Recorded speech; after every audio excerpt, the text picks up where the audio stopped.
So she's been a photographer for over 35 years and teaches classes, workshops, lectures, and does tours in the US and abroad.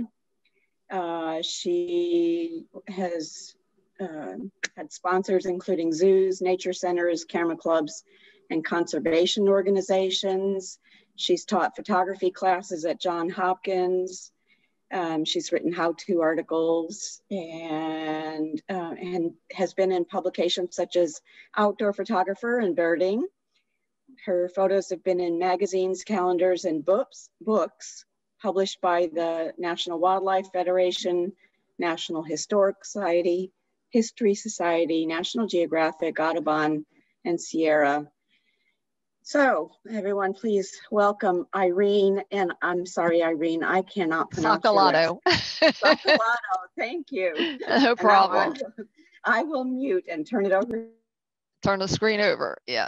There's the screens over, and thank you, Roberta, for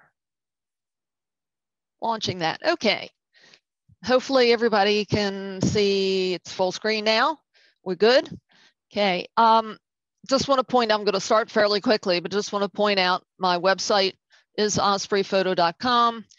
My workshops and blogs and so forth are there, but it's also a box where you can sign up for a newsletter that I have that goes out about every 2 months. It's free. You can sign up there. It'll give you an email. It'll send you an email to confirm that you really want it. And the other thing is, in terms of my workshops and programs, I've been around for a long time. And I usually do small groups, like 6, 8. The largest I have is at Assateague, and I think it's 12 people. But the bottom line is I do programs on the East Coast, so Assateague, Chincoteague, Southern West Virginia, Tangier Island in the middle of the Bay, but I also do programs South Dakota, the Badlands, Bosque, and I'm going to be doing some things in Florida. And that's all the advertising I'm going to do because I'm going to move on. So the favorite type of photography for me is wildlife. And I'm going to show you a little video that sort of illustrates one of the reasons why I like to watch animals. There is a fox here. There's a squirrel somewhere here. He's going to go over to there. The fox is going to ignore him. It's going to go over to the dummy here. Dum-Dum is eating. Dum-Dum doesn't, if you'll notice when I actually set this off, it doesn't see the fox. It doesn't hear the fox. It doesn't die. And it'll be running back and forth with the fox. And I'm going to hit it, and here he comes. Low profile, squirrel not paying attention. And I start to yipe, I think, here. But I find it fascinating how close they are together, and the fox never doesn't look like he gets him. So watch them when they zigzag. When they get to the tree, I swear he's not more than an inch away from the tail of the squirrel. But animals to me are just absolutely fascinating. So what I'm going to talk about some of the requirements for wildlife photography: lighting, composition, exposure, locating and approaching animals, capturing action, and some safety and ethics comments. And my real motivation, excuse me, in photographing wildlife is really to capture it's the beauty, the variety, the adaptations, the unusual behavior, try to share that with other people. And one of the things I find out is with a photograph, you kind of freeze moments in time and you discover things about your subjects that you didn't notice with just looking at them with your eye. This is a long-billed dowitcher, and dowitchers, more or less, if you look in the field guide, have a very stiff, straight bill. However, in this picture, I've captured the fact that the tip of the bill it can bend, number one, and it has tactile sensors there, so that when he probes into the mud or sand, he can feel organisms and then can eat them. Puffins, I've seen them fly. I've seen pictures of them going underwater, but I never thought a puffin would actually use its wing to prop himself up. So it's just these little things that you notice in the photographs to me that make it a little bit more interesting. This guy was at Assateague, and he was down on the ground eating, and all of a sudden he hops up on the fence over here. And I'm going, oh, great. And I'm taking a number of shots, and I'm thinking, this is really nice. I wouldn't think they'd do that. And then he blew my mind when he stood up. He stood up and bounced on that fence rail, and I don't know what was so good about that brown piece of grass, but he put effort into it, and that's what he got. I love humor in wildlife and sharing that. This is a young bear, and he was having a heck of a time holding on to that salmon. And this is one of my favorites, the standoff. You can call it many things. I just love the fact that both animals sort of are shaped just like each other in terms of a pose. Unfortunately, you can figure out who lost this battle. Your equipment, you can have the best equipment in the world, but you're not necessarily going to get great photographs. It takes a lot more than just the equipment. It certainly takes patience and perseverance. It takes curiosity and imagination, and it takes knowledge of both the camera and of the animal. It's really important to carefully observe what you're photographing, because you sort of store up information that you'll later use, maybe to predict its behavior. But the more you know about a subject, the better your photographs. You're going to know when and where to find it, what it's doing, what to expect. And you can do that not just with observation, but of course now with the web, you can research it, et cetera. You can talk to researchers, you can talk to national park people, you can talk to refuge people, and you can talk to each other. That's one nice thing about a camera club. And also occasionally I learned some things from some hunters. And one of the things I learned, this is a strut. This turkey is certainly either interested in another male turkey that's in his territory, and he's not too happy about it. He drags his wings and he puffs out his chest. It could be a set of females. And I want you to remember him, because I'll refer back to him in a little bit. The patience and curiosity really paid off here. This was done this November at Chincoteague National Wildlife Refuge, and I happened to spot him on a post right alongside a marsh and some water. And he would dive into the water, go after a fish. He'd miss sometimes. Sometimes he came up with a fish. He'd come back on the pole. He'd preen. He'd shake. And this went on for over an hour. And so I stayed there as long as I could until he finally flew off. And it was important to have done that, because for the next 2.5 weeks, I never saw him again. If I saw one of the kingfishers, this is a female. If I saw one of the kingfishers, he might be up on or she might be up on a wire. But I never had this opportunity. This was shot with a 600mm lens with a 1.4 teleconverter, and I'll talk something about teleconverters later. The more you're out there, of course, the more chances you're going to get some good shots. These two guys, I ended up getting these pictures because I was trying to photograph a fox, and I had a blind set up in a friend of mine's yard. And the foxes, you're going to see, you saw the picture of the one behind me. I got some pictures of the foxes, but towards summer, things weren't going well. It started getting hot. It's humid in Maryland, and the foxes only came out at night. But I was still kind of waiting and hoping, and all of a sudden across from me, directly across from me, I saw the deer.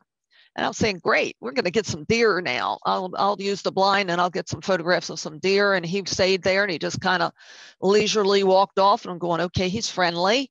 I'll have some old apples in the fridge. Maybe I'll put them at the edge of the woods and we'll see if I can get more deer. Well, I didn't get any more deer. I never saw another deer the whole time I was there. However, I learned something. I learned that raccoons like apples, and so do squirrels. And the squirrel actually picked up one and ran about 30 feet up in the tree before he stopped and ate it. Pretty amazing. No sunrise or sunset is ever the same, and you don't want to pass up any opportunity thinking you're going to be able to get the same opportunity the next day. This was taken maybe 3-4 years ago in Bosque del Apache in New Mexico, sandhill cranes. And I've been back there, and I've tried to get the moon and the full moon in the picture and so forth. And I have, but the pictures were never as nice as this one. I've got some with snow geese and whatever, but this has got to be by far my favorite. You really want to milk a situation if you come across it. Again, it may never be there again. And with this particular cavity, I happened to see a small young squirrel in the cavity. It's in a local park near me. And I was walking the trail for exercise, and I saw him and I said, okay, I'm going to come back with my big camera in a couple days and let's see what I can get. So about 4 or 5 days after this, I would come back, and actually it was right on the side of a trail, so people would go by me and think I'm a little strange. But the bottom line is I got this photo, I got the one that you saw with the paw out, I got a whole series of photos by coming back and milking the situation until they finally got old enough that they left the cavity. I'll never be able to do that again because this is the tree. Something happened, I do not know what, but a whole section, a whole large branch broke off the tree. I'm guessing it got hit by lightning, but I'm not sure. But more than likely, the squirrels are never going to use that cavity again, and most likely the park is probably going to take down that tree. You all hear getting the image right in the camera is really important. You don't want to have to depend on post-processing to fix problems. You want to make sure that the image is really sharp, that you have a shutter speed that's fast enough to freeze the action, that you don't have shadows where you don't want them, you don't have a background that you can't deal with. It's too distracting. And also, I sometimes do something stupid, and it's something to remind people about, is check your settings every now and again. Every once in a while, I accidentally turn my file mode from RAW, which is what I normally use, my file size, because that's going to give you the most information to be able to work with. And occasionally I'll screw up and I'll find out that I pushed the wrong button and it went to JPEG. And JPEG, I really didn't have enough information to do some of the things that I wanted to do, and it's throwing out information. So I always shoot for RAW files. Intimately familiar with the equipment is really important. I don't want to have to lower the camera to figure out where my dials, etc. are. I don't want to, for instance, going from manual to autofocus. I want to be able to do it easily. If I have a zoom lens, I want to know which direction I'm going to turn it in to get more magnification. I want to know where that little ISO button is, and do I have a quick way to alter exposures, do exposure compensation if I have the light meter on a auto mode. And right now with the Nikon I have, it has an easy exposure compensator, and I really like it because you don't have to push a button and turn something. You can assign your back wheel to actually changing the exposure from light to dark, and so you can very quickly bracket exposures. You need to critically look at your images. First, you've got the playback in the camera, and you didn't have that with film, and then also you're going to be looking at them carefully once you get it into the computer. But the things to look for in the playback, number one, you want to look at your histogram. You want to make sure it's not shifted way off to the one side, particularly to the dark side, as well as not shifted too far to the light side where all the detail and the whites are burnt out. And you have a highlight indicator in a lot of your cameras. Some people forget to turn it on, but it's a useful thing to turn on. And it gives you what they call the blinkies. And if I saw this whole white bird blinking, I would know I'd have to darken that exposure some because I was going to lose some detail in the bird. A little bit of blinkies is fine, but a lot is not good.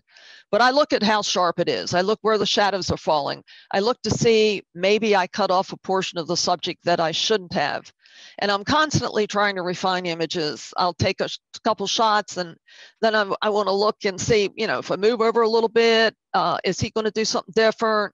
What kind of behavior do I want to capture? Do I want detail? Do I want something in the environment? I'm always trying to refine the images.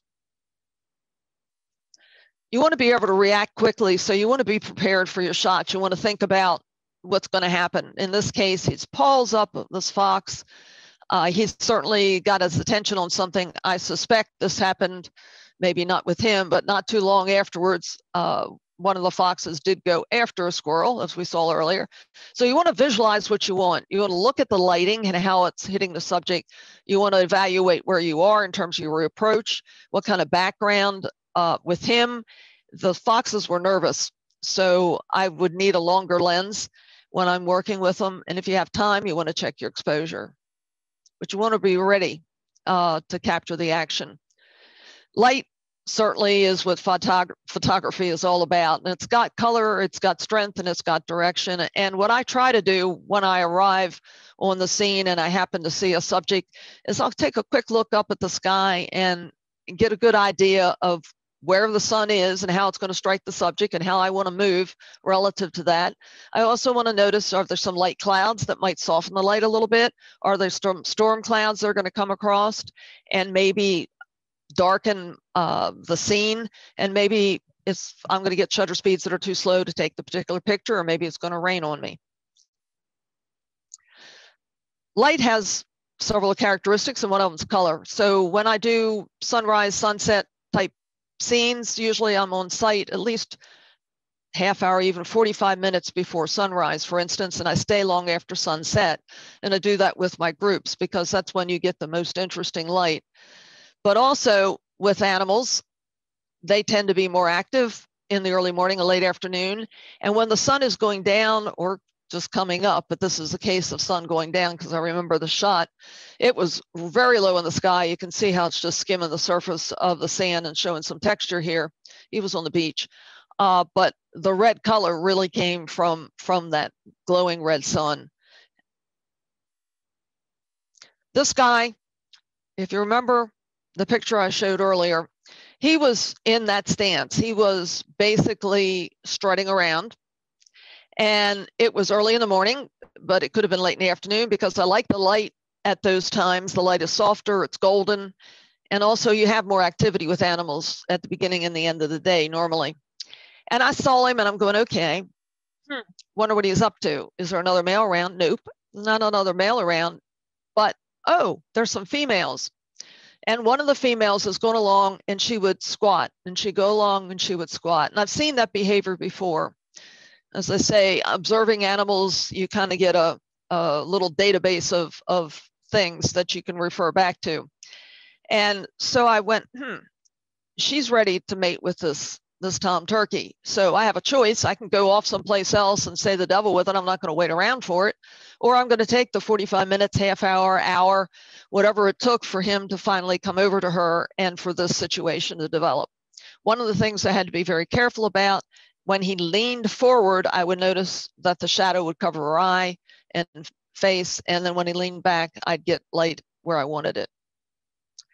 And I said, I really like him. I always thought turkeys were pretty much black, but they're not. They have these wonderful iridescent feathers. So I wanted to capture some detail. So sometimes I want to do a behavioral shot. Sometimes I want to do an environmental shot, but sometimes I just want to take advantage and capture the detail that makes these are Rio Grande turkeys. Pretty impressive. The quality of light's important. I mentioned that you can get soft light if the light cloud goes over the sun early in the morning. Late in the afternoon, you get softer light. You get soft light if there's some haze. When they had the fires out in California, one of the benefits to me on the East Coast was some of the smoke for a while was blowing over the East Coast. And I had 2 great days of softened light all day. And it was just wonderful. I could shoot all day and no problems. Open shade will also give you soft light, but soft light does one thing for you. Number one, it gives you a sense of mood for this little guy, makes him kind of look cute. But you don't have shadows where you don't want them. You don't have shadows over top of critical areas. You don't have a background that's going to cause you a problem. This willet is walking along the beach, and if it had been bright and sunny out, there's waves back here behind him, and they would be bright white and be very distracting in the background. So the soft light really helped preserve this image the way I wanted it. Soft light's really good for wood scenes because you don't want to end up with something like this bottom image here where you've got very bright highlights, you've got very deep shadows, not very interesting. Soft light's also good for white subjects.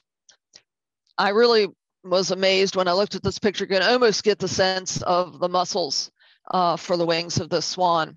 And that's because you have some tonal gradients. The light is soft enough that you do have some shadows going to light. You have enough information here with some shadows to show the structure of the wing. Really nice. If I waited a couple hours later when it was really bright out, what would happen is the white feathers would cast light into the shadow areas and he would look perfectly flat. So often in the morning I set a time, pretty much with white subjects, I might not shoot after X hour because pretty much I'm not going to get the image that I want. Light comes from different directions. If it comes behind you and falls directly on the subject, you can get a lot of detail. So you got a lot of feather structure here. This is a winter plumage black-bellied plover. This they call sea pork. It's actually organisms that are colonial anyhow. They're kind of cool. I had never seen them before this year. Three-dimensional light, however, coming from the side is very interesting. It gives you a sense of texture, gives you a sense that this is a live subject. You've got tonal gradients.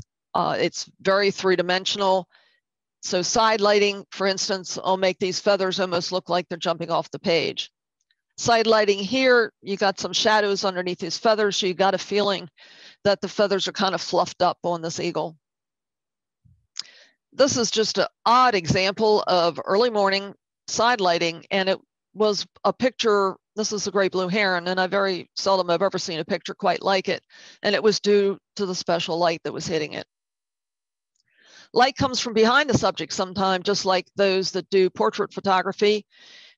Sometimes you work to get hair light around the edge of whoever you're photographing, their hair. Also, the backlighting here is lighting up these water droplets from this bear as he lifts his head out of the water. The backlighting here is lighting up the edge of the feathers here for a nice effect. Here we've got this nice golden light, hair light, and it really came from the fact that I was shooting and the sun was going down and there were trees, and some of the sunlight, the golden sunlight, hit the floor of the woods, and there was just this golden shaft of color, and I was just really lucky. I got 2 shots when this groundhog walked into that golden shaft of light and gave me this image. And then there's just rim light where the light just traces the outside of a subject. Then you can have light that passes through the feathers for some kind of dramatic effect. And then you can have silhouettes with backlighting. And it's important to have several things with silhouettes. Number one, you want some kind of lit background. If it's colored, it's nice. But you also want to have a clear outline of the subject that identifies it without any detail. And so I know something about this heron from where I've shot it, among other things, but I know it's either a great blue heron or it might be what I used to call common egret, great egret. I also know it has a fish, and I know all that information just from the shape of it. But if he walks forward over into this area, he begins to merge with another shadow, and therefore the picture's no longer effective. And you can see this example here. I laid flat on the ground so that I would get the full figure of these penguins. If I had stood up, I would have merging of this land with the bottom part of the penguins, and it wouldn't be as nice. Sunrise and sunset, you typically are concentrating and look in the direction of the sunrise and sunset, but it really behooves you to take a look around in the other direction. Sometimes the light is absolutely incredible as it hits some of the clouds, and that's what I had here. It was a sunset, but I'm facing east and got this image of this wood stork. And then you can have weather conditions that are just great, just moody shots, storm clouds. But what I don't like are days when it's really, really gray, overcast. Your sky is gray, your water's gray. Instead of the red on these black skimmers showing up very vibrantly, it's very dull. It's flat light. You have slower shutter speeds. Doesn't make me very happy. I'd like to see at least a little bit of blue sky, perhaps.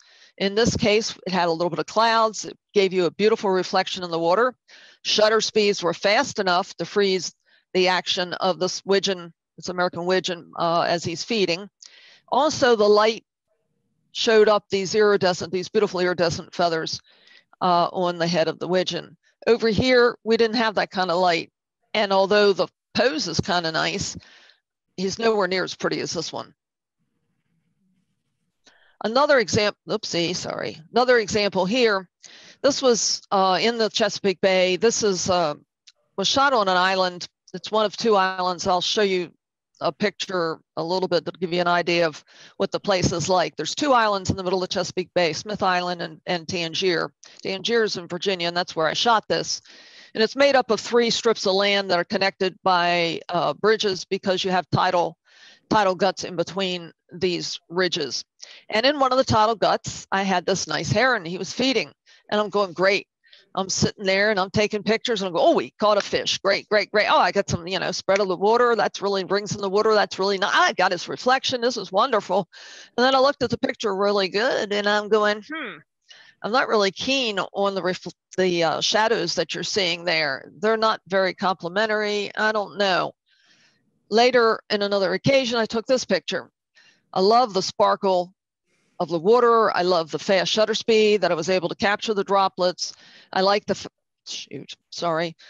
fact that I do have some tonal gradient here. I don't have shadows where I don't want them. This guy gives me a chance to talk about envisioning what you want, visualizing what you want to transmit to the viewer. When I saw him, I had to decide what made me look at him? What's compelling about him? And one of the things that was compelling about him, he's small. I almost didn't see him because he's so well camouflaged. I also love the little eye stalks. It's a ghost crab, a small one. And so when you see a particular situation, you want to pick your lighting, your position, et cetera, so that you can show the characteristics or your feelings that you had about the subject and transfer that to the person that's looking at the image. This flamingo, what was I hit by? I just loved all the curves of the feathers, the curves in the neck, the curves in the bill, the curves around the eye. So it made no sense to me to be photographing a full flamingo with his legs and all. I want to concentrate on what impressed me, what really drew me to the flamingo, and not dilute the effect. I'm going to be drinking every now and again. It's water, hey. We have dry heat here, and it really gets to me sometimes. Okay, these are sandhill cranes. This is in Bosque del Apache, New Mexico. And it's not, I mean, they're great, the cranes, but the background is not very satisfactory. It's distracting from the action that's going on. Where here is just an example of, okay, we've got some action. He's running across the water. Might even been a little bit of ice there. So he's taken a little extra to try to get up into the air. And it's a nice shot without the problems of the background. This is one of my foxes. I was in the blind. Apparently he knew I was there because he's certainly looking at me. He went out after a squirrel and he missed. So he's coming back and heading back into the woods. The thing that I liked about it at the time I took it was, okay, we've got some light. We got some side lighting. We got some light on the fur here, some sunlight, early morning light. I had to lighten this up a little bit in post-processing. But he stood out against that background. 15 minutes later, the sun was a little higher and all of this lit up. And when that happened, he wouldn't have shown up very well at all. It was be a very distracting background. And I had that as a problem with a lot of the subjects that I was shooting in the morning. I'd have to catch them at a certain time because a little bit later, the background was going to be unsuitable. Watch out for your subject. I mentioned merging in terms of silhouettes. Well, watch out for your subjects merging with other things like these sandhill cranes. You can't really see them against the trees, where in this case, they're just beautiful in flight. This guy was shot in my friend's backyard. Okay, during COVID, I couldn't go very far. So I went to that park where I got the squirrels, but I also had a friend that had a piece of property. She had an open area, she had woods around, and she had only three hummingbirds that would come to her feeder, and she had these lilies. And what I did was I spent some time trying to get pictures of the hummingbirds with natural light and not with flash. So I'm shooting it maybe at a 4,000th of a second and a fairly high ISO, but I've taken care of that with some after processing. But one of the things I want to point out with this, I did not frame the shot this tight. I left a lot of area around this particular flower because I had no idea, number one, which direction the bird was going to come in from.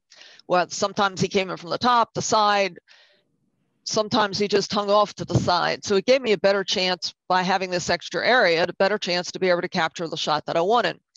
The other reason of leaving a little extra space is I had a little less magnification. And later I'll talk a lot about magnification, but magnification besides f-stop has a lot to do with how much depth of field you have in the picture. In other words, if I'm focused on that hummingbird, how much in front and behind him would also be sharp.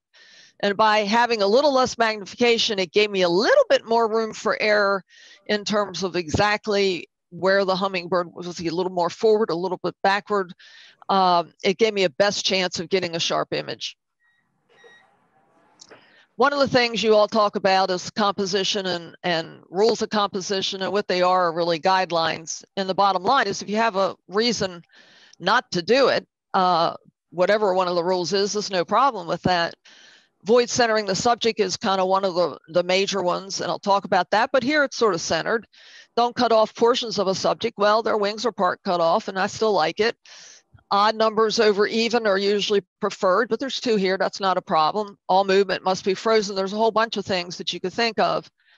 But one of them is this thing about centering, and it is if everything you shoot is like this, with the subject in the center, then it is going to get boring and very static. I could have cropped this differently and got him out of the center, but he's not real sharp. And I imagine if I cropped him, I'd lose a lot of the image quality. But here we have, okay, it's an osprey. His head's in the middle of the frame, but who cares? We've got a lot of action. We've got the wings at diagonals. We've got splashing water. We've got a nice reflection. No problem with centering that head. Cutting off part of the snake, no problem, because what did I care about? I loved the curves, and I also love the pattern. He's actually rather pretty. It's a prairie rattler. You want subjects going into the frame. You don't want something ridiculous like this where you're a little too late and he's going out of the frame. And when I don't always think about rule of thirds. One of the things I do think about, however, is leaving room in the frame for wherever the subject is moving or looking. There's less room behind him. There's more room in front. And with the paw up and this wonderful diagonal and so forth, you know he's hunting. And so it tells a little bit more of a story besides.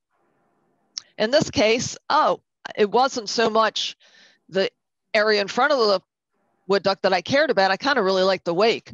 So I concentrated on that and I left more behind than in front. Love the reflections. Try to avoid cutting off a portion of the subject and also try to avoid getting an out of focus foreground. And sometimes this happens. There's just a little roll of land here and my camera wasn't high enough. I was shooting from the car. I'll talk a little bit about that later with a beanbag. And I wasn't quite high enough to clear that little berm there. And so number one, it pulls attention away from the subject. And number two, it cut off part of the foot.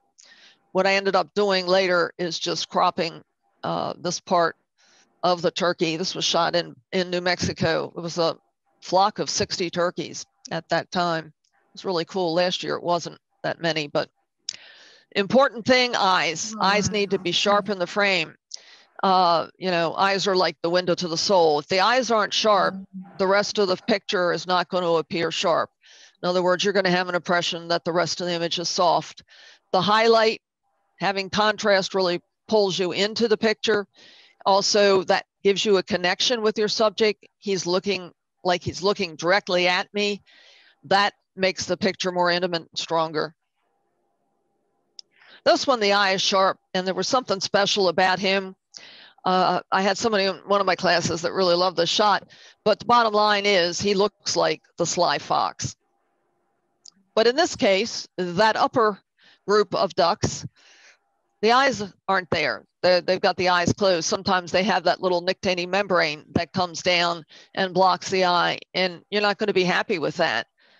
Usually when I have a group of subjects like this and they're moving along, I will have my camera number one on autofocus and I'll take a burst of shots. I'll not just take one, I might take 10 in a row, high frames per second.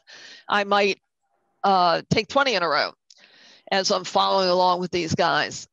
And the thing that happens is that maybe they had their eyes closed in the one frame, but not in the other. Maybe they're a little bit sharper.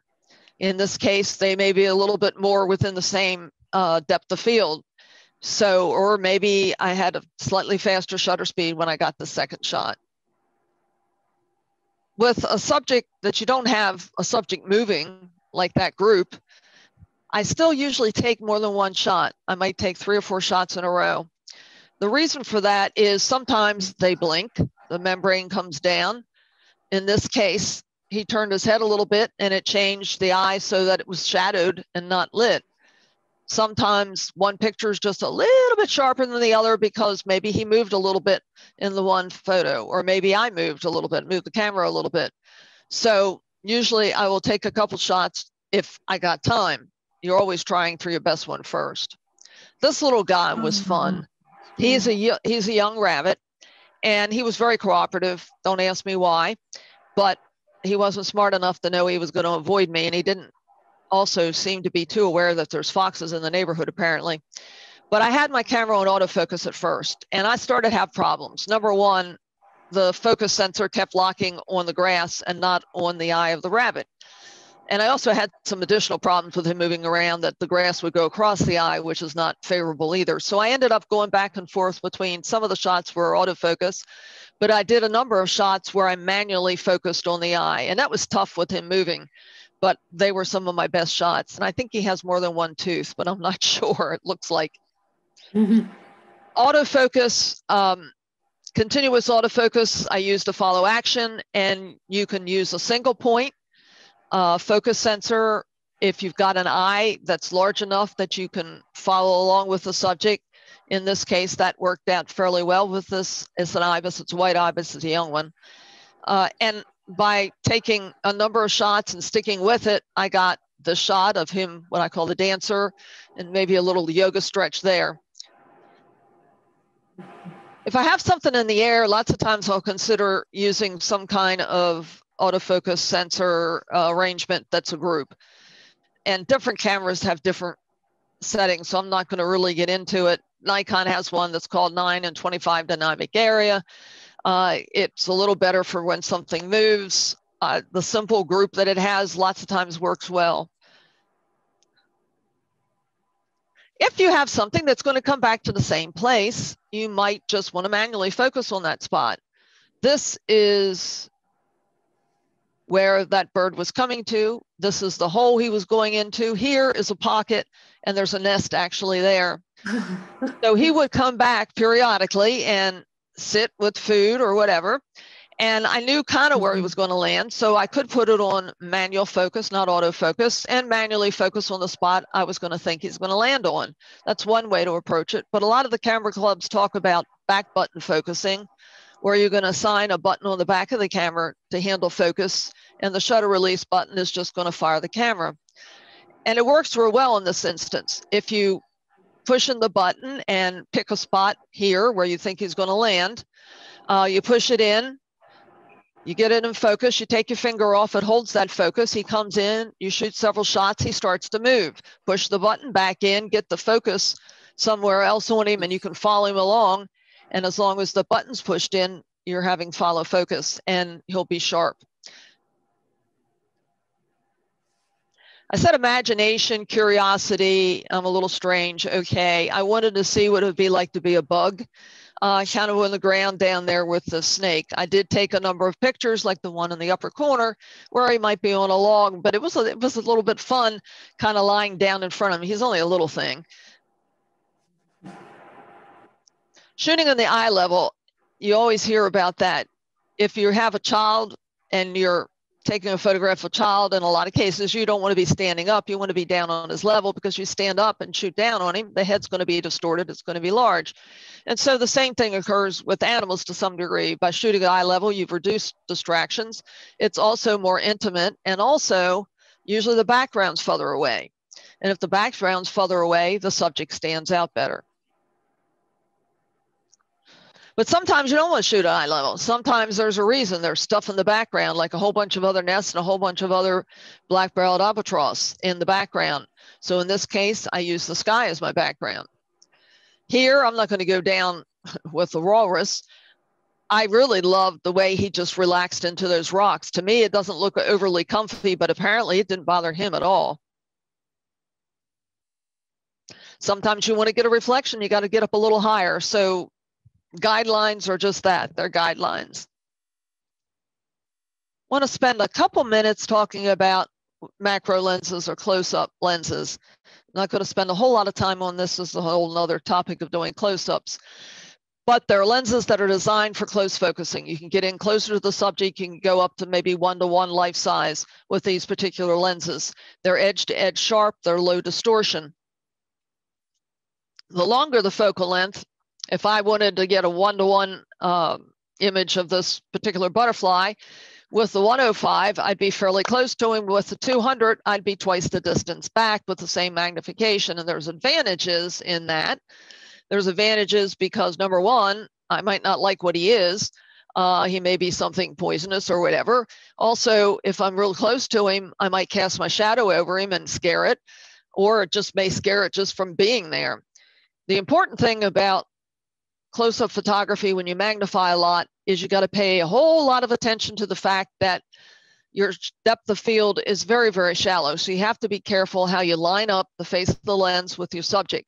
I had to line it up so that I made sure it was parallel to these surfaces. The wing needed to be sharp, the eye needed to be sharp, the proboscis needed to be sharp. Of course, we got telephoto lenses. May spend some time talking about them because I do use them a lot, but they isolate, magnify, but they have another characteristic that I want to speak about. One of the things is they compress distances and they make things in the background look larger. In this case, these poles look like they're very close together, but they're not, probably 4 feet apart. But because of the compression, they look close together. These guys, I made them look like a crowd or a bunch of somewhat unhappy cows, because I used a 300mm lens with it. I actually took that picture because these cows I was in a blind and there was a little path alongside me and they would stand behind me and they'd stampede past my blind. And then they turn around and they stare at me. And so I decided that I better get a picture of them, because if they run over top of my blind and me, I wanted to know people, saw me after they killed me, what did it? And so they went and stampeded back in the other direction. Then they turned around, and then you find out the cows are quite curious, and then they start sticking their heads in the blind, which was not helping me photograph a particular woodpecker that was nesting off to the left side. So, but crowding, good example of using the telephoto lenses for the compression. In this case, telephoto lenses also have narrow angle of view. And that means that you can shift just slightly in one direction or the other. If you have a background you don't like, just shifting a little bit in one direction or the other, you might get an entirely different background. In this case, I picked up a shadowed background. Now, in post-processing, there were a couple little bright spots and I got rid of them. But overall, this looks like spotlight on this particular, it's a night heron with a crab. That was also in Tangier Island in the Bay. 600mm is my longest lens. I wouldn't mind having an 8, but I can't afford it. This is a painted bunting. He's a teeny guy. And with the 6, I got as close as I could to him and still be able to focus. My closest focusing distance, he wasn't big enough in the frame. So I put on what's called a 1.4 teleconverter. It went between my camera body and my lens. And it's very useful. It increases the size of the image about 1.5 times, roughly, sort of. And it was a little better. And then I decided, well, I'm using a full frame camera. Maybe if I go to one that has a smaller sensor, I could even get a bigger image. So my D850 is a full frame sensor camera. My D500 has a smaller sensor, so it gave me some more magnification to be able to get a better picture. For large mammals, birds, I frequently use 300, 400 millimeter range. And like with that, I can think of it in Spanish, and I can't think of it in English. The belted kingfisher, that was taken with the 600 with a 1.4 converter. Bottom line is, if you go on a safari someplace or whatever, or you want to try to see if you like shooting wildlife and you want something longer than maybe what you have, you can rent lenses from various pro camera shops. I'm sure you may have a pro camera shop in your town. I highly suggest that you support it. There's one in Baltimore called Service Photo. They will send things anywhere you want. Very good. But these guys, they know their stuff. There are people that you can go talk to. You can actually handle equipment whenever COVID's over, and you don't want them to go out of business. I do have 2 zoom lenses, the 80-4, the 2-5. This one was used to do that deer a time ago there, and it was also used to do the shot. So one of the nice things about zoom lenses is, number one, they're sharper than they used to be. Number 2, I'm able to be in the blind and get a image that is the surroundings around the deer, but also something that's tighter. Zoom lenses are great for being versatile. For instance, you're going on safari. Really, a zoom lens is a great lens to have, because the safari vehicle is going to stop at a certain place. There's a lion over here or whatever, and he's not going to get any closer. So you're able to do maybe something of, maybe it's the pride of lions, but then you want just a male. So it gives you a lot of versatility. 200, this is an 80-200 millimeter lens. It's a nice lens because its maximum aperture is 2.8, so it's real bright. You can shoot in low light situations, and it's long enough that I can pick up some detail of these pelicans.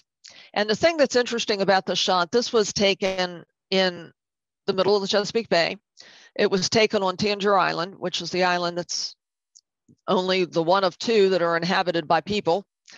The rest of them have gone underwater. And it's this particular shack here, it's called a crab shack.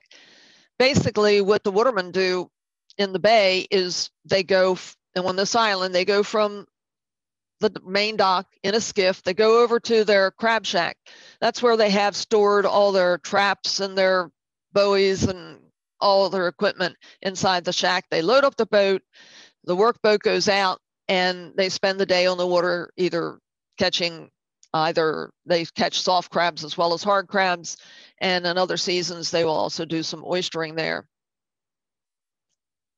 Wide angle lenses can be useful for wildlife because you might want to show the scene. You always are doing something tight, but you might want to show, for instance, this is in Zion and the ability of this desert bighorn to handle this terrain.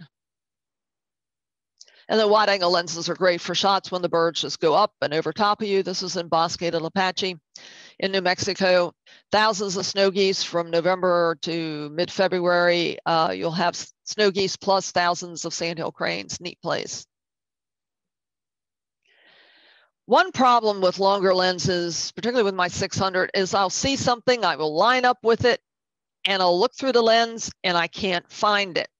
Because of that narrow angle of view, you've got a little bit of a problem, and also because you're magnifying a lot, you also got a problem of shallow depth of field. One thing that'll help you is if you've been shooting something relatively close and you go to shoot something like this, try to find something at a further distance out, like a tree line, for instance, that you can get the elements of the lens to shift some and to get them close to where they need to be. Bottom line, I focus on the tree line, then I'll swing over and I'll be able to find him a lot quicker than I would otherwise. I want to talk just briefly about exposure, shutter speed, lens opening, and ISO, the sensitivity of the sensor to light. And the big question that everybody asks is, how do you photograph flying birds? What kind of shutter speeds do you need, et cetera? One of the things I do is I start following the bird, focusing on it at a distance, and keep my focus point over it as it's moving towards me. Usually it is advised to use anything from a 1/1500th to a 2,000th of a second shutter speed, or even faster. Like for the hummingbird, it was faster than that. But the more you magnify, the faster that shutter speed has to be. The closer the bird is to you, the faster. And if you have something like a duck that's really flying fast, you may need a faster shutter speed than a 2,000th of a second to freeze the action. One of the things you can do to practice is go to your local park where you might have some geese or you might have some ducks, and practice follow focusing, capturing action. You can go to, for instance, I can go to the seashore and work with seagulls. And seagulls are great for being able to work with getting autofocus set the way you want it. You get a lot of birds to practice with. But sometimes I don't want real fast shutter speed. Sometimes I want to show a little action here. I want to show that the wings are moving. I always call this one basically putting on the brakes. The face and the neck are pretty sharp, but the wings, you can see he's flexing them as he's coming in. And sometimes I just want to have some fun, do something sort of abstract, painting along with this great blue heron and using a very slow shutter speed to get this effect. So I mentioned slow shutter speed, so that takes me to talking a little bit about tripods, because tripods are very helpful with lenses if you want to be able to get sharp images with slow shutter speeds.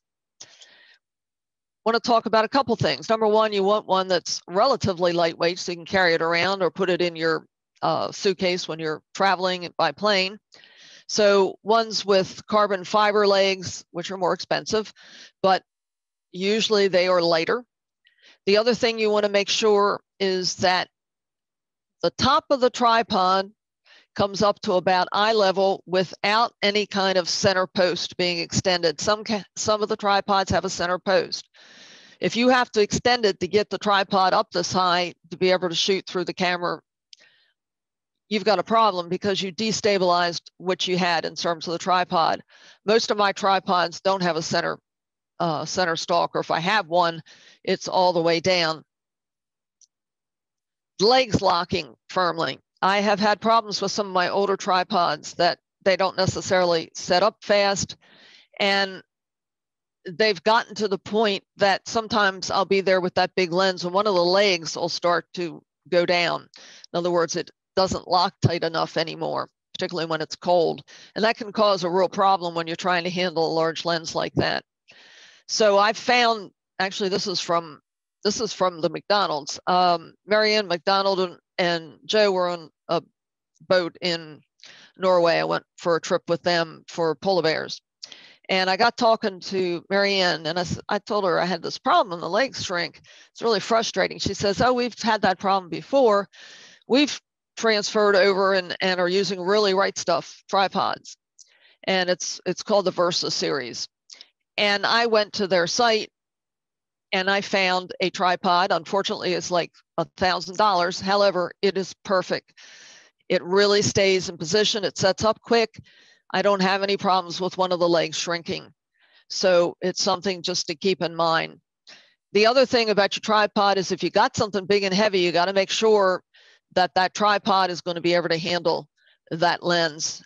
So I need some fairly sturdy tripods. On top of my tripod, I have two choices. I can use a ball and socket head. I can control the tension on the ball. There's a place here I can adjust it. And with smaller lenses, and even with larger lenses, under good conditions, I can pan along with my subject fairly well. It moves smoothly. However, when it is dirty, when it's dusty, and when it's cold, it does not work that well for panning and moving along with the subject smoothly. So a lot of people have gone to what's called a gimbal setup. This one is made by Wimberley. It was one of the first ones that made it, but other people make them. But they move very smoothly, and you can pan along and follow a subject. The other thing that's interesting about it is how you place the lens on this shaft here controls your balance. If you loosen this knob, if you've done things right and you take your hand off of it, this setup will just sit there. It won't tilt one way or the other. It's balanced, and it makes it a lot easier to use. Why you want to use a tripod? Sharper images, slow shutter speeds. You have a better chance to get precise focus. You don't have problems that you're hand holding a lens and you're getting tired and all of a sudden you lower it and then the action happens. And also it's got the image right there. You can do better with composition. Okay, so we talked about shutter speeds a little bit. Let's talk about f-stops, lens openings. I usually, I usually just say, okay, the lowest f number happens to be your biggest lens opening. That means a lot of light gets into the camera, so that tends to be associated with fairly fast shutter speeds, depending on how much overall light you actually have. For this particular little warbler, I picked an aperture, maybe it was fairly bright out. I might have picked an aperture of f8 on a 5/6 lens. And the nice thing about, not only does it let in a lot of light, and I had fast enough shutter speeds to pretty much freeze action on him, but the other nice thing about large apertures is you get a very shallow depth of field, and in this case, it blurred out my background very nicely. But there are times you don't want that to happen. If you have several subjects in the frame, then you're going to probably have to go to a higher f number. It gives you more depth of field. I have a better chance of getting the eyes of all three of these raccoons in focus. When you're magnifying a lot, it can be a real problem. Even if you go up to, say, an f16, sometimes the birds or animals are too far apart from each other. I had a lot of problems this November with swans that I'd have two of them together, but they weren't quite close enough for the f-stop I had chosen, and one would be sharp and one wouldn't. But this is an excellent example of they were really close. I kind of like looking in both directions. This was up in Alaska that I took this one. The more you magnify, the shallower your depth of field becomes. I mentioned that with that butterfly, and you can see it very obviously here on the ground. That means that I had to be very careful. I was magnifying a lot. This is a little teeny shorebird, sanderling, and therefore I had to be very careful to keep the face of the lens parallel to the surfaces that I needed sharp. That means that I needed the eye and the wings and so forth all to be equidistant from the surface of the lens. ISO is another thing to talk about. ISO has to do with the sensitivity of your sensor to light. And the effects from going to a high ISO happen to be that you'll pick up what's called, it's electronic noise. It's amplified noise. It looks like film grain, and it can be very distracting in the background. Different cameras perform better than others. I had older camera that when I got up to 400 ISO, I had grain. I didn't like the image. So that's not one of my favorite cameras. When I went to the D500 or D5 or a D850 in the Nikons, I found that I had a lot better performance at higher ISOs. This is at 3200. I didn't have a choice. He was at the edge of the woods. It was early in the morning. If I wanted at all any kind of sharp shot of him when he was moderately still, I needed a fast or a high ISO. But I got this grain in the background. I wasn't real happy about it. And you can do some adjustment in either Lightroom or Photoshop in terms of lessening the amount of grain. But I found something recently that I really liked, and it's called, it's a plug-in. It's made by Topaz. They make a sharpening one too that's pretty good. Denoise AI, there's a Sharpen AI also plug-in.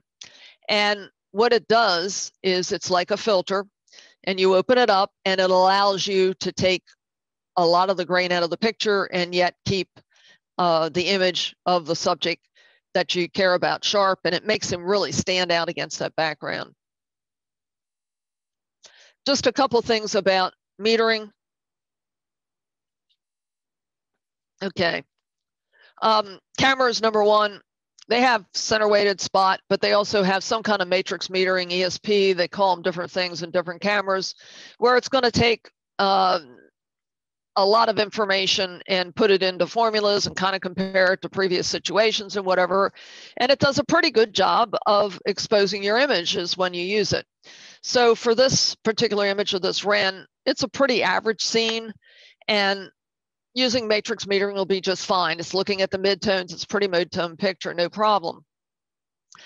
But if I have a situation where the light's going up and down on this particular scene, I might leave it on matrix metering, but I'm going to start to worry about the fact that I'm going to have to keep adjusting for the change in the light.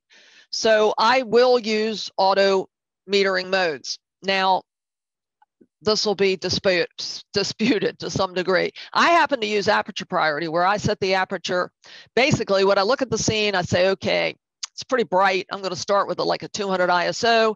I'm going to pick an aperture that's fairly large because I want to make sure that I stop any action there. And I'm going to check the shutter speed that I end up with, because I start with the aperture, it sets the shutter speed. And if it's not fast enough, I'll up my ISO, but I try to keep my ISOs as low as possible to avoid grain, and also you get better tonal and color spread, shall we say. Other people don't do that. Other people will use sometimes shutter priority, where they set the shutter speed at 2,000th of a second because they know for moving birds, etc., that's a good shutter speed. And a lot of people are using what's called auto ISO. And basically, they'll set the lens opening fairly large. They'll pick a shutter speed that's fairly fast, like 2,000th of a second, and they'll let the camera go and pick the ISO. And you can bracket that some by using the same button that you use for bracketing exposures for other modes. But the bottom line is you can set the upper limit. So you can have it say, don't go above 6400 ISO or whatever. So you have some control there. I prefer to do it the way I've been doing it, but there are a lot of other people that will use auto ISO. I like to try to keep my ISO as low as I possibly can, and I don't need a 2,000th of a second for every shot. In a lot of cases, a 500 is just fine. So you'll read the different articles. The bottom line is you kind of want to get into a pattern of using the same thing so that you're not switching from aperture priority to shutter priority to ISO and so forth. There are times, however, when you run into situations, this is a nice average scene, but we got some problems here. When we're looking at this marmot, this background is very dark behind, it's shadowed, it's very dark behind the marmot. If I had left my camera in an auto exposure mode, I would definitely have problems because the camera would kind of go, ooh, that's really, really dark there. I'm going to lighten up my exposures, and the poor little marmot would be washed out. So usually in a situation where the background's very different than the light on the subject, I will go to number 1, manual, where I'll set all my settings, f-stop, shutter speed, and ISO. If you're used to using that, you know that you have a balance point you kind of go to. And I'm also using spot metering instead of, I just want to get information from this area. And when I do that, as soon as I get my settings set, I can raise the camera up, frame it the way I want, and the background doesn't have any effect. Same thing here, get a good exposure here. If they fly up into the sky, if I was using an automatic exposure mode, I would find that often the camera sees this as bright and these will come out underexposed. So using manual exposure is a good idea for situations like this. Let's go on to the actual thing about wildlife. Hunters versus photographers. There is a difference, but there are similarities too. We got to know something about our animal. We might use a blind. They may use a blind. They may use what's called a ghillie suit and sit against a tree or something like that and wait for the animal to show up. They may use decoys, cover scents, baiting, game calls, and also they know information about the animal behavior, where, for instance, maybe you have a flock of turkeys and where they roost each night. So you have an idea to where to be in the morning. The thing you have to be careful about is on federal property, you can't bait, use blinds, etc. So if you're working on private property, that's one thing. Sometimes state property, that's fine, but you got to check the rules and regulations. The major difference between shooting with a rifle or a shotgun and photography is you got to be a lot closer to your subject. Hunter can shoot at 100 yards away, no big deal. 200 yards away, maybe not even that big deal. We've got to be closer than that. Number 1, we need a larger image in the frame, and if it's 100 and some yards away, it's going to be hard to get. But number 2, the more atmosphere between you and your subject, the less sharp your image is going to be. The closer you are, the sharper, because number 1, you could have heat ripple. You could have some kind of haze between you and the subject. There could be some dust particles in the air, and all that decreases the sharpness of the image. So in a lot of cases with animals, we depend on acceptance. We depend on that animal getting used to us and figuring we're just another animal out there doing our thing and we're not a threat. You will have animals like my fox that you are going to have to hide from them, and you're going to have to use a blind or maybe like that ghillie suit. So if I'm out in the open and I want to approach an animal and not appear as a threat, there's a number of things you can do. You want to sort of emulate the movements of the subject. You want to meander. You want to keep a low profile. You want to pause periodically. You don't want to make any sudden moves. You don't want to move directly towards the animal. You want to watch where it's going and try to intersect its path. You don't want to stare at the animal because that's a threat. Loud noises could be a problem. If you have something that has a good sense of smell, then you want to approach from downwind, like that anteater there has extremely good sense of smell. And one of the things I found out, and other people make use of this, is shooting from a kayak or from a canoe. Anything from the water gives you a better chance of the animals cooperating with you. Even if you're wading in the water, they will sometimes come up and check you out. I've had ducks come up to me when I was wading in the water. And you'll also see that there's some floating blinds that I'll talk about in a minute. Ethical behavior. You do not want to be chasing an animal. You want it to go back to the behavior that it was originally doing. So if you have an animal and you move closer and it moves away a little bit, okay, fine. But then if it goes back to doing what it was doing, eating and whatever else, it might even come closer to you. What I don't like to see in the field, and I've seen it more than one time, is somebody goes after an animal. Number 1, they're moving fairly fast at it. That's not smart. And it moves away. And they come in again, and it moves away. And they come in again, and it moves away. That is putting stress on the animal, and it can, potentially shorten the animal's life, among other things, but it's certainly stressing the animal out. It's not ethical behavior. So never corner a subject. always leave an escape route. Don't chase after it.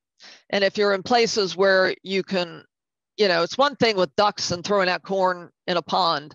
It's another thing to go to Assateague where they have wild horses and let them eat at your picnic table, because people get hurt when the animals get aggressive, and they should be staying away from people. They should be eating the things that they should eat and not your picnic meal or your potato chips. How do you spot animals? One of the things that I use, and it's basically, it's a shape, it's a color, it's a tone. There's something wrong. It doesn't fit with the environment. And I find out, like in this environment, I might see him. If I go to the Badlands, it's an entirely different habitat. The first day I get there, lots of times I have a heck of a time trying to spot animals. After I'm there a day or so, I get really, really good. So getting used to the environment that you're in gives you a better chance of being able to spot them. In this case, I spotted the colors here of these oyster catchers. They're lovely red bills. Also knowing kind of where the animals typically show up. These are bighorn sheep, they're young. And if you go to the Badlands, typically around Pinnacles Overlook, you are going to find these guys, and they are great. When they're young like this, they run back and forth over the formations. They get into a little group like this. So you know where to go to look for them. And also if Ma comes and Ma makes some noise, one of these guys is going to head for Ma. So again, it gives you another chance to capture that interaction between the young one and the mother. Movement is a little key. I had groundhogs and I had raccoons living under somehow the same uprooted tree. It was huge, and there was a lot of vegetation growing over top of it. And there were actually two different compartments. And one day the raccoon went into the wrong compartment, and Mama groundhog came chasing out after it. And it was an interesting, the raccoon went up the tree, but it was an interesting chase. It really surprised him. So he must have went into the wrong area. But the bottom line is, I used to see these leaves move, and I might not see the animal at first, but often it was one of these little baby groundhogs that was working its way out. So looking for movement is important, and looking and monitoring places where you do have tree cavities, paths, dens, etc. Looking for perches. If I go, for instance, Bosque Little Apache had a place that the kestrel often sat. And so he's sitting in a position where he can spot prey. The kingfisher, he had a favorite snag that he'd come to, so I'd always check it out. It doesn't always work, but in a lot of cases, if you keep checking out the same areas, you may luck out. Noise. The red-bellied woodpecker has a particular call. As soon as I hear it, I'm starting to look around on the trees for this particular bird. I heard a heavy pecking. This was a bigger guy. This is a pileated woodpecker. I don't have very many of them in the neighborhood, but I was able to capture the image of this because first I heard him and then I spotted him. Same thing with ospreys. They have a very high-pitched call. I would often hear them before I'd see them, and then I'd start following them, and sometimes you got a nice shot like this. Same thing with this widgeon. There were a bunch of widgeons in a pond. I heard a high-pitched call, and they have a peculiar call for a duck. And I knew where he was coming into, so I captured the shot. If I'm at Assateague or Chincoteague, particularly Chincoteague, and I have something in mind that I want to get a picture of. I've seen some shorebirds. They're out in this one lagoon. I'd like to get some nice pictures of them. One of the things I typically do is, number one, there's what's called Beach Road. If I'm going down Beach Road in the morning, number one, I'm not going to be looking in places where the light is horrible, that I'm not going to be able to get a shot of anything. It's real contrasty or it's real dark or whatever. So I'm going to look in areas where the light's nice. The other thing I'm going to think about is something about these birds. These are Dunlin in winter plumage, and they're shorebirds. They got short legs and they feed on the bottom. Therefore, I'm going to go looking for them in areas where it's shallow, maybe when the tide's out. If I wanted reflections, I wanted a day that wasn't windy so that I would get these lovely reflections. Now I'm going to talk about a few setups. I had a local park I mentioned where I got the squirrel picture. And when I first got there early in the season, when that not that many people were walking in the park, I had a tiny little setup. I found some old logs and stuff. I'd make a perch. I had some areas where I'd see some of the smaller birds come. So I'd put a little bird seed out and a little bit of some peanuts, and I get the squirrels and I get some nice shots. Unfortunately, in that park, a lot more people started showing up with COVID, and they came with big bags of peanuts and lots of food for the birds. And so this place didn't work very well anymore. They didn't care about what I had. They had easier pickings. That the squirrels would come running up to you and they kind of like, no, no, no, no, no. Fat little squirrels. So I went to my friend's house and she let me put up a blind. This is what that one looks like down at the bottom. It's cheap. You can go to places like Dick's or Bass Pro or Cabela's, those stores. They're hunting blinds. You can take mesh netting and put it around your lens, create a sock around your lens. You can look through the mesh netting and watch the subjects. It also lets some heat out. When you put up a blind, you want to have a place that you know the animals are going to come. So if it's a pond, it's an area where the ducks kind of congregate, or maybe it's on somebody's private property and you threw a little bit of corn out there. But you want to have an idea of how the light's going to hit that particular spot. So you want to put the blind properly for that, properly for the background. In this case, I had suet feeders. This wasn't always looking like this. I kept moving things, but there was water. Animals need water, they need shelter, and they need food. This is what I got at that particular setup. But I found out that there was something else out there. These are two companies that handle these. It's a chair blind. It's a chair, and then it has a frame that you pull up over you. And it's kind of nice because you can move it real easy. And so you can work with it in one, you don't have to leave it up all the time. And you can work with it in one spot and then move it a little closer. You can sort of see the frame here. So I'll show you a picture in the next frame that was taken with this. But other things you can do, you can shoot around your house because you can put up feeders, etc., where your window happens to be, and kind of shoot out your window to get some nice pictures of some of the birds that come to some of the feeders and have some perches for them and so forth. This is a stump that, tree stump, shall we say, that I took, and I found it in the woods, and I took a bucket and I put it up right in the bucket, and my friend and I poured wet cement into the bucket. And so it stood upright, and I could move it where I wanted to and change the backgrounds with it, change where I put it relative to food, etc., to get different birds to come to it. These guys were shot with that chair blind. And I was a little closer than I would have been with a normal blind, and they were tolerant of it.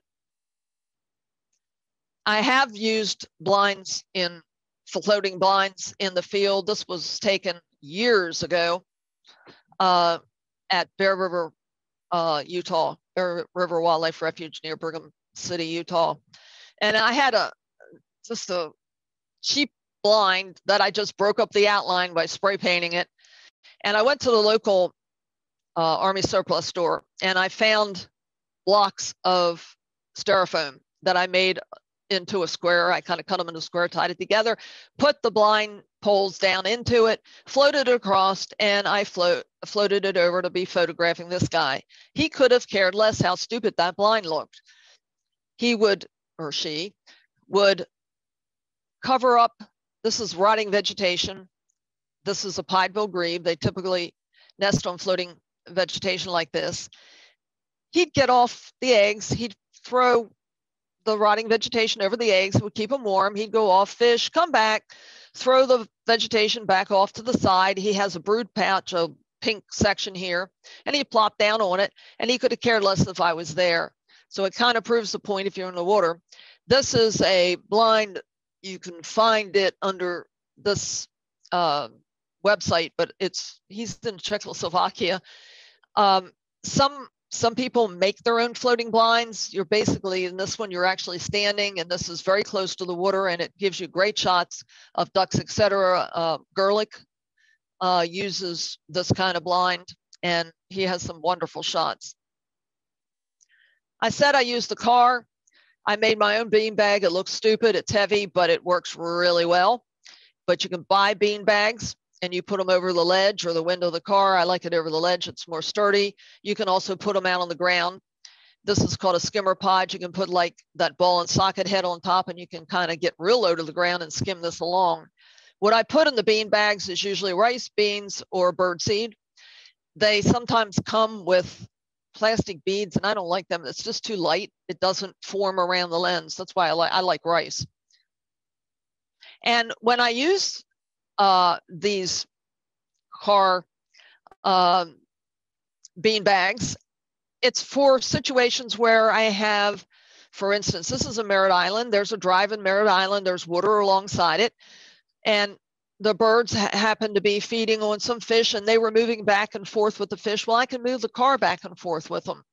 So you actually have a movable blind. And in these wildlife refuges like this one in Merritt Island, the birds are pretty used to seeing cars, so they don't really care. So I was able to get a number of really nice shots. And I do that in a number of places where there might be there's an impoundment of some sort. There's a road that's going across the dike. Alongside it is what's called a borrow ditch that has water in it. Chincoteague has them. Edwin Forsyth, that's in New Jersey, they have them. Merritt Island has situations like that. I look for situations like that. It works really well for shooting.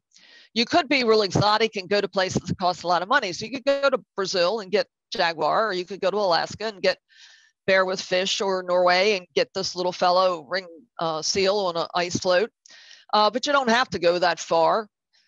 You may have some areas around where there's a pond with fresh water that animals come to on a regular basis because they need water, they need food, and they need shelter. Sometimes it's a frozen area and it's just opened up and just thawed out in the middle, and it might be a good spot for waterfowl that take advantage of the open water. Also, I've had places in South Texas where you have drought and water is a real draw. Inlets, this was done at Sebastian Inlet. In Florida, it was an area, inlets, rivers, there's areas where birds migrate. There were 6 ospreys, maybe 8, fishing in the same area, and it gave you a lot of chances to be able to catch one with a fish. Shorebirds like to go along the shore, what's called the beach rack, which is a lot of debris that's along the shoreline. In this case, he found something that he liked of interest. Often when a subject's eating something, if you approach very slowly, he will maybe back off a little bit and then go back to eating. And sometimes you can get better shots that way. Campgrounds and picnic areas are great because lots of times chipmunks and other squirrels will hang out there because people drop food. However, this guy had a habit. He would go up a tree, knock down a pine cone, and he would go darting off with it and go hide it. And he would repeat this over and over again. So he gave you, again, a great chance to get some interesting shots. But you don't have to do that. This is from a zoo, Albuquerque Zoo. It is a wild wood duck. I could get very close to it because it came into where the non-wild ducks were hanging out because they were zoo exhibits and there's food there. Gardens sometimes have birds or foxes that get used to people, and it's a great place to go shoot. You don't have to go to exotic locations. This was shot in Assateague Island. I often will look for places where I see a lot of activity of birds. I saw a lot of birds flitting around this particular juniper. It also had berries. So I look for trees, maybe holly that has berries on it. You get other birds that would be feeding on the berries, acorns, etc. attract birds. I like wildlife refuges because they're managed for wildlife. Chincoteague National Wildlife on the eastern shore it's a barrier island on Assateague Island. Anyway, it has impoundments. And at the end of the winter, they drain the impoundments and they create a mud lake habitat for migrating shorebirds. As the season goes on, they start flooding the impoundments, and there's food there in terms of vegetation that the waterfowl likes.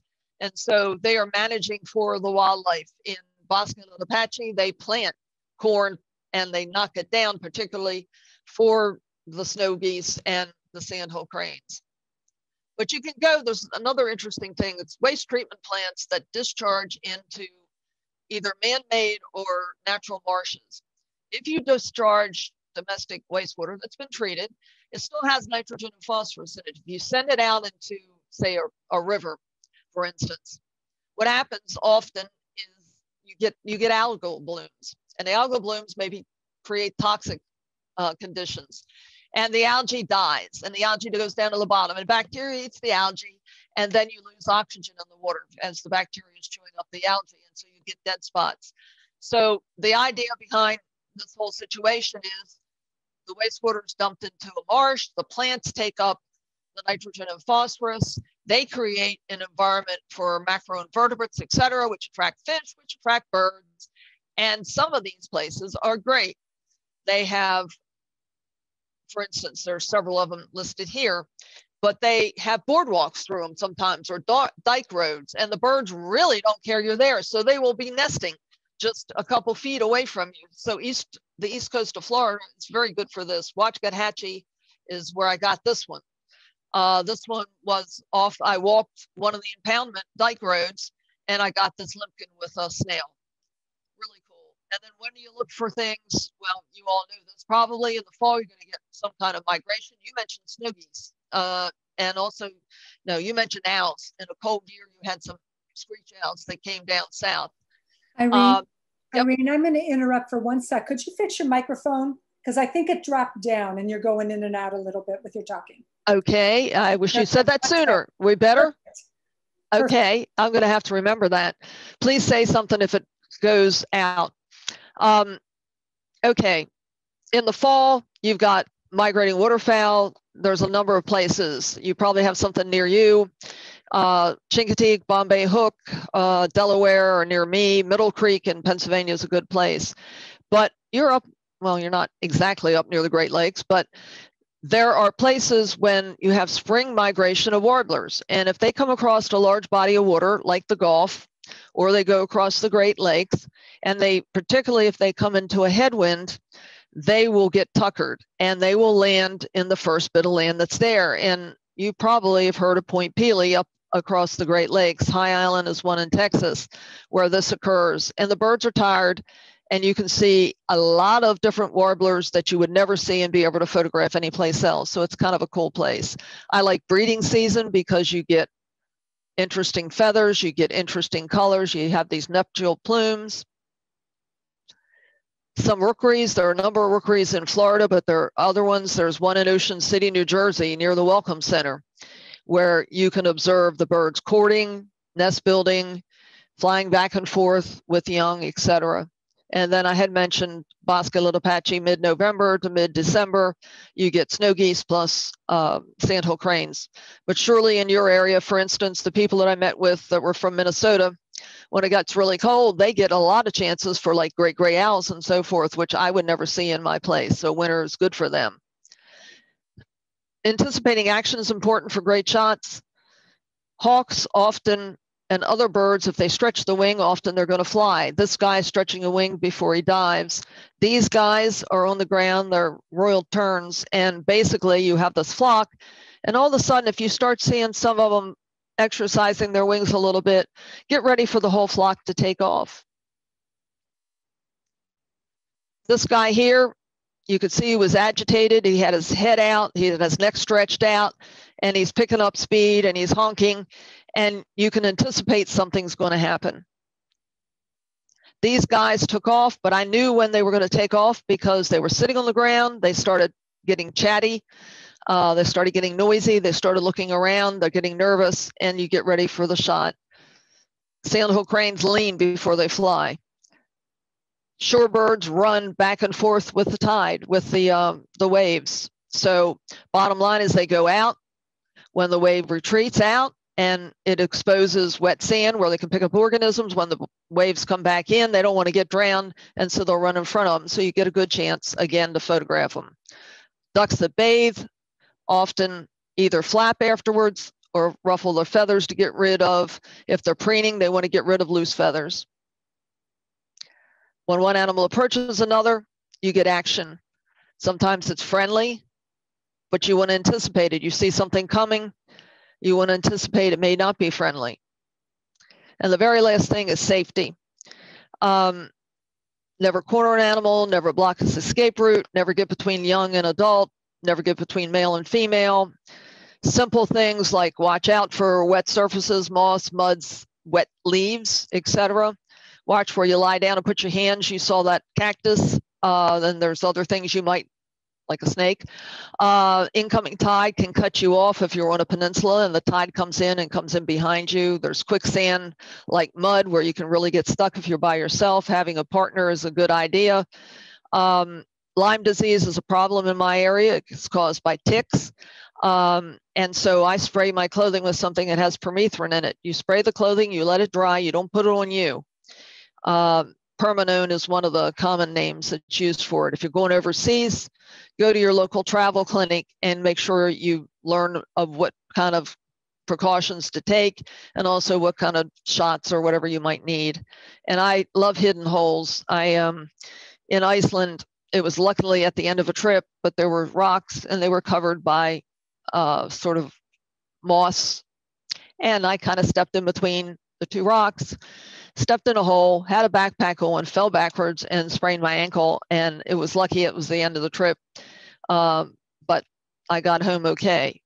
Big thing, use a telephoto lens when you got dangerous subjects. Be aware of signs of aggression, like deer when the ears go back, or like an elk when he's taking and thrashing out grass or thrashing at trees.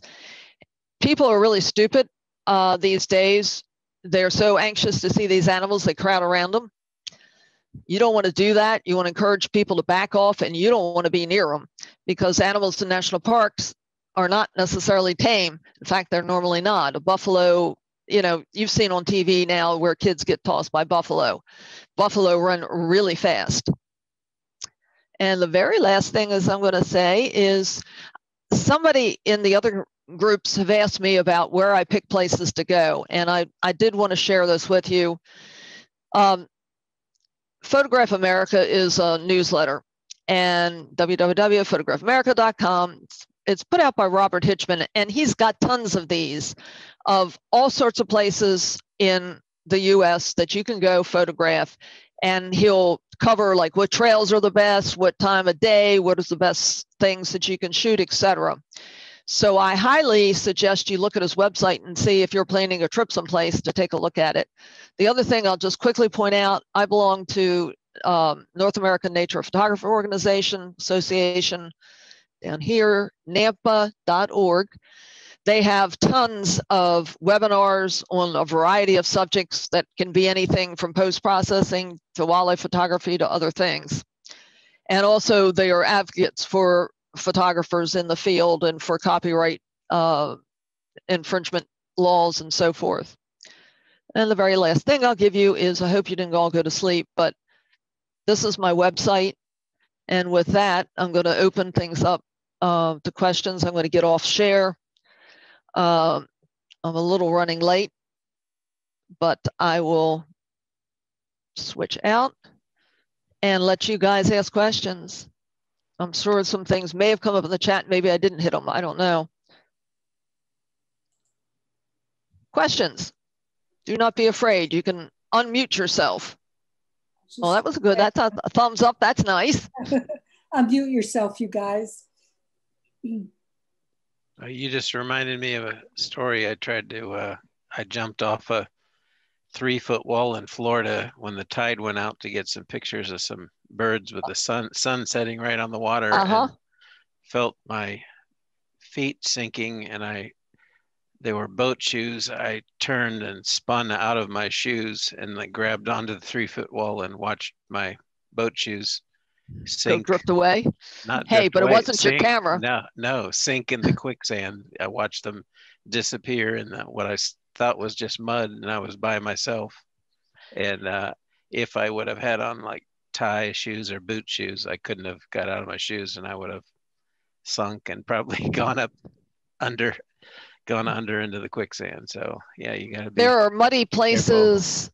There are muddy places that you would not expect to have problems, and this was on Tangier, and there's a lot of sand around.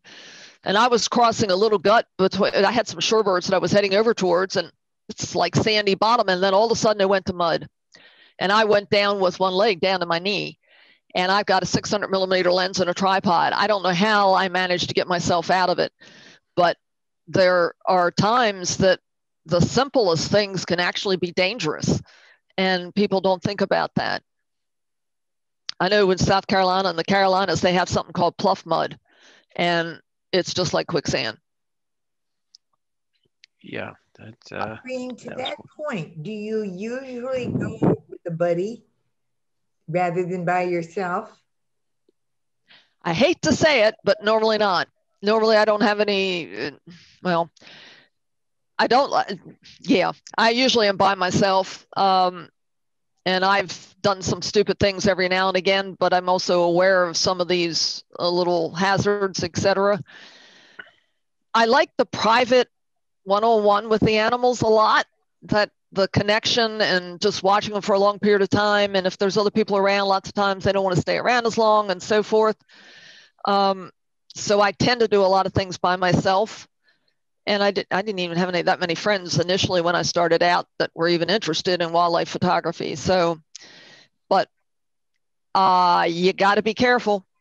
That's all I got to say. And, you know, take some precautions and realize that some of these situations have the potential, and maybe you want to check it out, or maybe you want to have a pole with you or something to check out the bottom. I've gone out into a marsh where the tide changed, and I had a heck of a time finding a safe way back to solid ground because you couldn't see where you went in. The path was gone.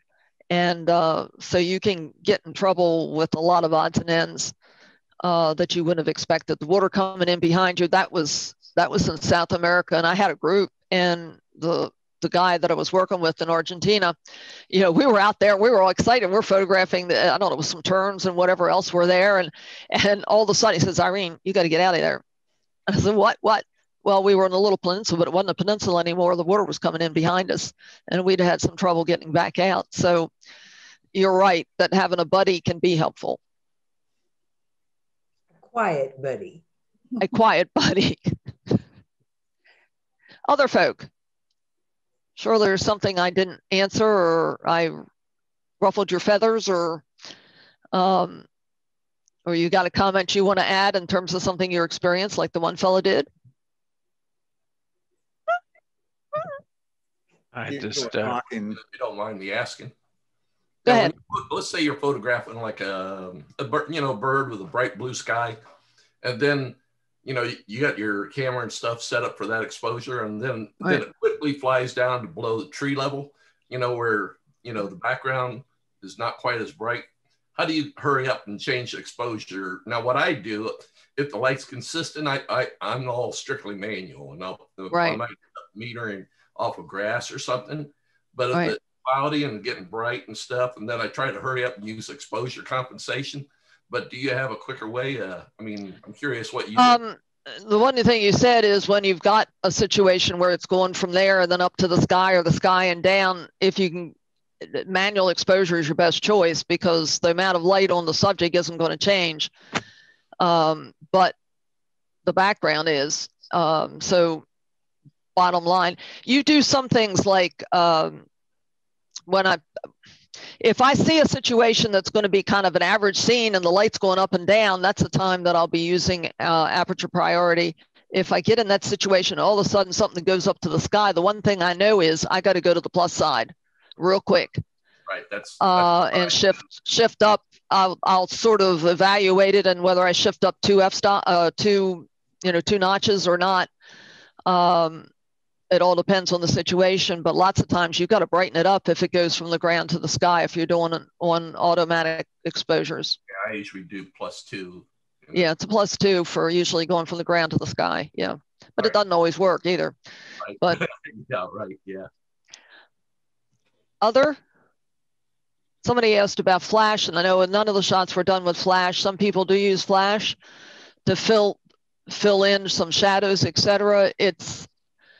For me, it's just extra stuff to haul around and get in the way. And if you're doing something at a very same place all the time, say I've done things up in the Arctic, or like up around Churchill and whatever, and it's nesting birds, and they're nesting in a sort of taiga type situation where they're not getting a lot of light on the nest. I've used flash there just to get light into the area, so I can freeze action. but normally I don't use flash. It's just, but I know guys that do. You can do so much with lightening up shadows and so forth with the brushes, like in Lightroom.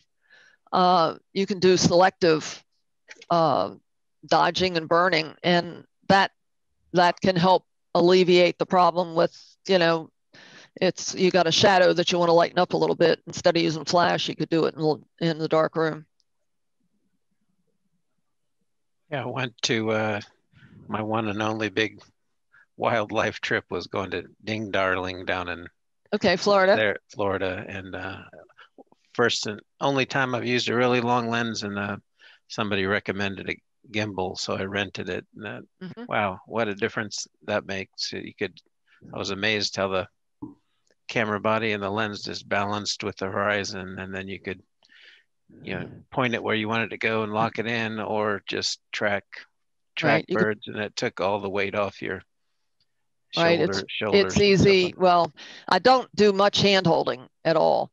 I'm not. I never was that steady. I've got a slight tremor, so that's been an issue with me. But the gimbal head, it's very smooth, and so you can track along with things very nicely. How many of you are using mirrorless cameras? And okay, how about for animals and wildlife? And I know, you know, there's Sony, there's Olympus, Canon just came out with a new one, Nikon's got one. I'd like to hear some comments from you all, if you want to share them, of how you feel about them. Are they quick in terms of response with wildlife?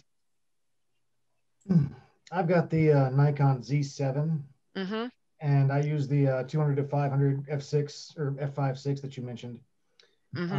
I've taken some shots handheld, actually, of birds in flight, and it's a bit of a challenge. They've improved the autofocus significantly since the initial release. On the initial release, it was really bad.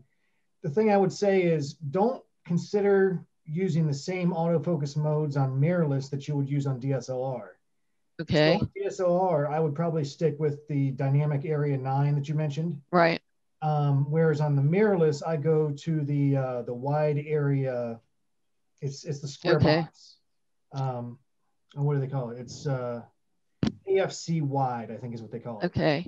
And then you can move the box around the screen. Now, the nice thing about the mirrorless is you are virtually unlimited in where in the sensor you put that position.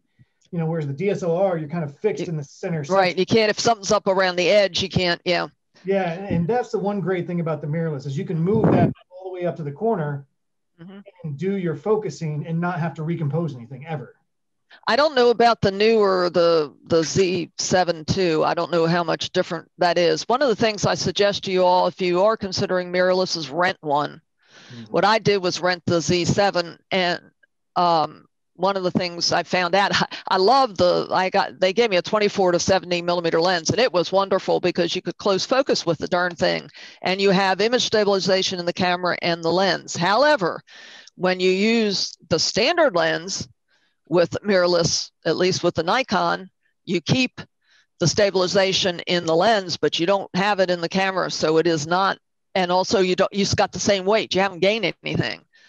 So Irene's waiting. I'm not going to bother with buying another long lens for regular SLRs. I'm going to wait and see what happens.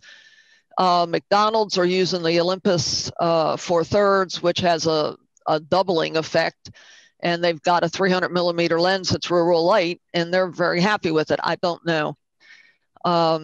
Nikon's not coming out, doesn't have a long lens.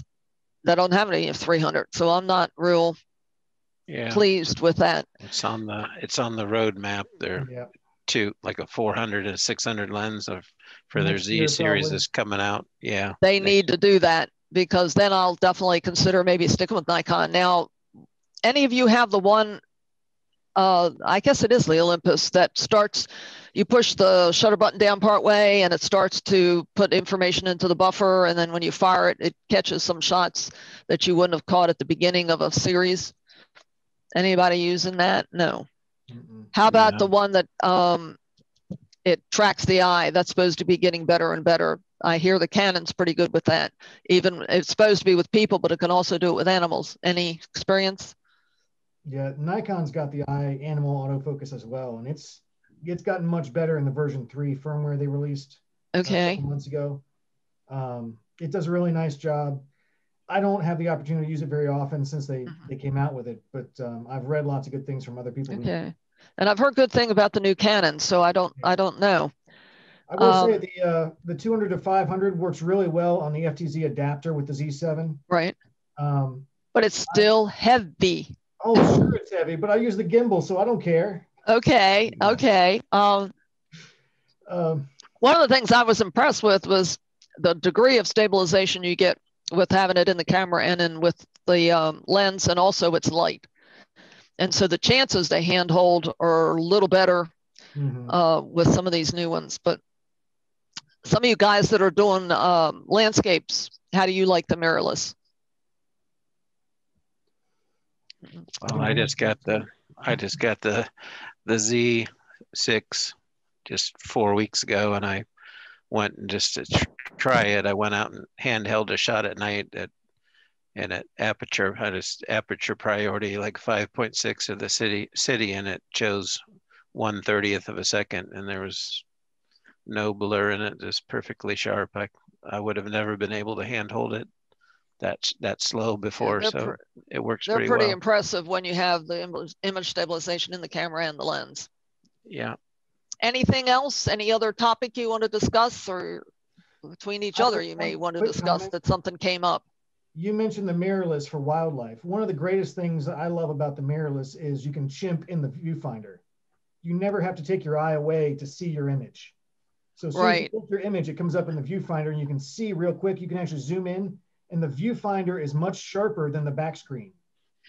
So you can zoom the back screen for wildlife, you can forget it, I think. I mean, the back screen for wildlife is not suitable at all. You must have to use the electronic viewfinder.